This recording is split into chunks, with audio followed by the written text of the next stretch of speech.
मुलायम सिंह यादव, अनु टंडन, इनका Swiss bank के खाते में श्री प्रकाश जायसवाल कोयला घोटाला, जगन्नाथ रेड्डी, अनुराग ठाकुर, कपिल सिब्बल, कमलनाथ, पवन बांसल, फारूक अब्दुल्ला, नवीन जिंदल, अवतार सिंह भड़ाना, शरद पवार अगर वो लड़ेंगे तो। फिर से तहे दिल से शुक्रिया अदा करना चाहता हूँ शरद पवार साहब का कि आपने हमें, और शरद पवार साहब देश के, आज मैं समझता हूँ कि he is one of the tallest leaders which the country has. राजनीति का ऊंट कब किस करवट पलटी मार जाए कुछ कहा नहीं जा सकता। लगता है किसी महाज्ञानी ने कहावत दिल्ली के सीएम अरविंद केजरीवाल के लिए ही लिखी थी।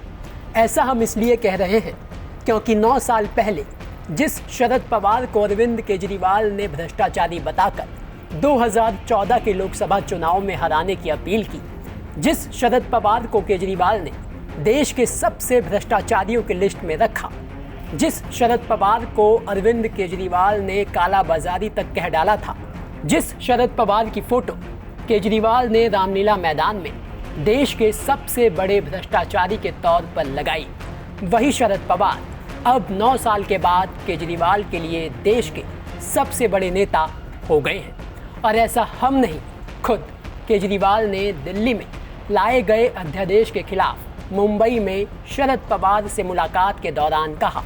और उनकी शान में कसीदे पढ़ते हुए केजरीवाल ने क्या कुछ कहा, पहले वो सुनिए, उसके बाद आपको बताएंगे कि आखिर 9 साल में ऐसा क्या हुआ जो केजरीवाल को शरद पवार की शरण में जाना पड़ा। फिर से तहे दिल से शुक्रिया अदा करना चाहता हूँ शरद पवार साहब का कि आपने हमें, और शरद पवार साहब देश के, आज मैं समझता हूँ कि he is one of the tallest leaders which the country has. So हम शरद पवार जी से हमने निवेदन किया कि आपका तो सहयोग मिलेगा ही, लेकिन आप सारी पार्टियों से बात करके उनको सबको भी इस बिल के खिलाफ इकट्ठा करेंगे। और मैं समझता हूं कि अगर ये राज्यसभा में बिल गिर जाता है, बीजेपी पास नहीं करवा पाती है, तो ये आप इसको 2024 का सेमीफाइनल मानिएगा। फिर मैसेज ये होगा कि 2024 में मोदी जी की सरकार नहीं आ रही है। अब शरद पवार को देश का सबसे बड़ा और ईमानदार नेता बताने वाले केजरीवाल आज से कुछ सालों पहले सोशल मीडिया पर शरद पवार के लिए क्या क्या लिखा करते थे, जरा उस पर एक नज़र डाल लेते हैं। ये है 9 मई साल 2012 का अरविंद केजरीवाल का ट्वीट, जिसमें वो शरद पवार की कमाई को लेकर लिखते हैं कि हमारे पास शरद पवार जी के स्विस बैंक के अकाउंट नंबर हैं जो जल्द ही सार्वजनिक किए जाएंगे।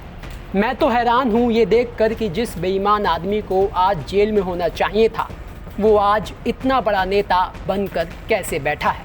ये है 13 नवंबर साल 2016 का अरविंद केजरीवाल का ट्वीट, जहां जावेद नाम का एक यूज़र शरद पवार और पीएम मोदी की तस्वीरें डालकर कैप्शन में लिखता है, देश लाइनों में खड़ा है और पीएम मोदी शरद पवार के साथ मिलकर काला धन वालों को पकड़ने निकले हैं।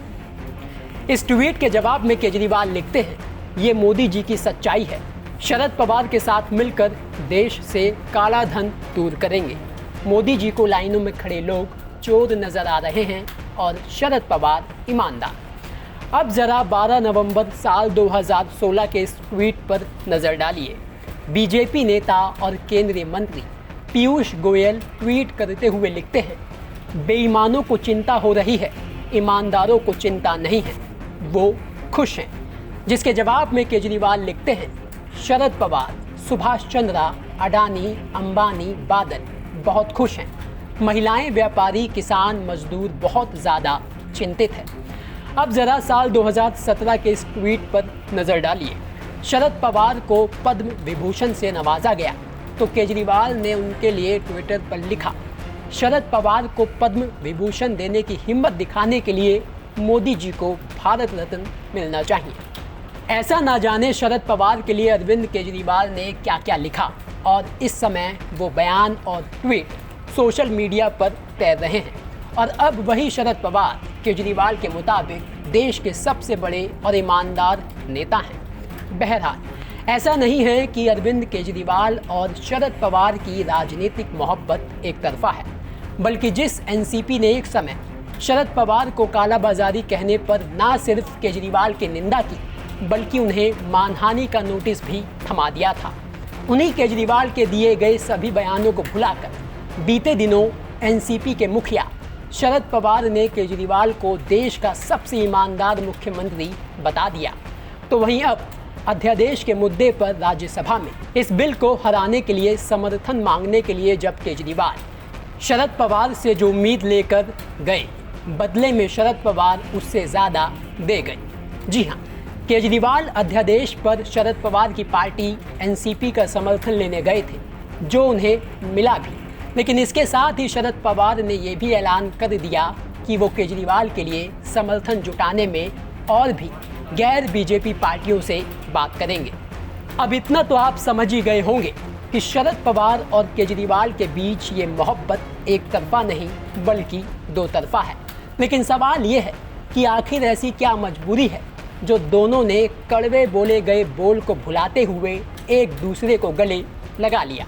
चलिए इसे समझते हैं। सबसे पहले केजरीवाल से शुरू करते हैं।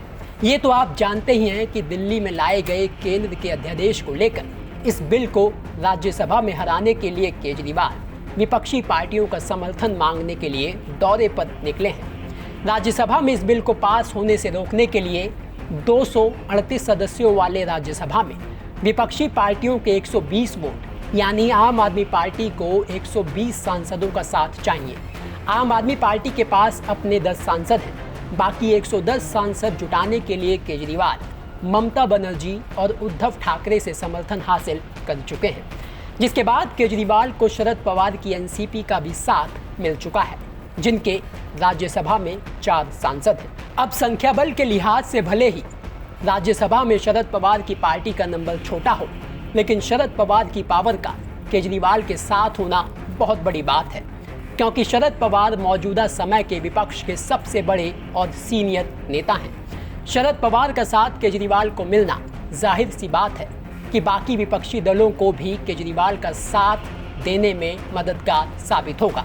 सबसे बड़ी बात, शरद पवार के साथ आने से केजरीवाल को कांग्रेस का साथ मिलने में भी आसानी होगी, क्योंकि बिना कांग्रेस का समर्थन हासिल किए राज्यसभा में इस बिल को पास होने से रोकना नामुमकिन है। ये तो बात हुई केजरीवाल की। अब ज़रा शरद पवार और उनकी पार्टी एनसीपी के एंगल से समझते हैं कि आखिर शरद पवार की केजरीवाल का साथ देने के पीछे क्या राजनीतिक मजबूरी है। सबसे बड़ी बात, मोदी को हराने के लिए जिस विपक्षी एकता को एक धागे में पिरोने की पहल शरद पवार ने की, वो बिना केजरीवाल की आम आदमी पार्टी की अधूरी है, क्योंकि आम आदमी पार्टी अब नेशनल पार्टी बन चुकी है और केजरीवाल देश की राजनीति में एक ब्रांड। ऐसे में अगर केजरीवाल पूरे देश में विपक्ष से हटकर चुनाव लड़ेंगे तो विपक्ष का ही नुकसान करेंगे। महाराष्ट्र की राजनीति को भी ध्यान में रखते हुए शरद पवार का केजरीवाल से हाथ मिलाना भविष्य के लिए उनके राजनीतिक फायदे के तौर पर देखा जा रहा है।